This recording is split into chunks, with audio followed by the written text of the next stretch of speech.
हुकूमत ने भी किया, मैं भी किया, तुसीं भी किया। हुण बहरहाल हुकूमत ने दुरुस्त फैसला किया है।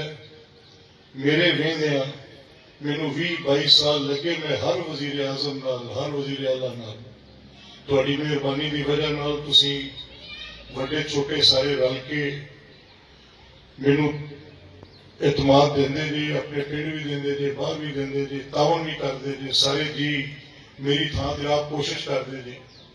कोई शक नहीं है, सारा कुछ अल्लाह तआला के करम तो बाद तुहाडी मेहरबानी का नतीजा है। तुसीं भरा जे माड़े तगड़े वड्डे छोटे सब, और तुसां जिन्नी मेहरबानी की मैं हर वजीर आला वजीर आजम नाल झगड़ा पाई रखिया कि तुसीं पिंडां ते शहरां च वसाई की तकसीम मसावी करो।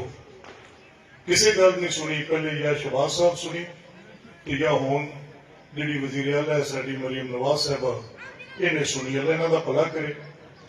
वो गल इत्थों तक आ गई है कि हुण सुथरा पंजाब प्रोग्राम मैं तुहाडे कोलों पुछना है, तुसां सारियां ने उहदे बारे सुनिया? मैनूं हत्थ खिलार के दसना, सुने नहीं सुनिया वो हत्थ खिलारे।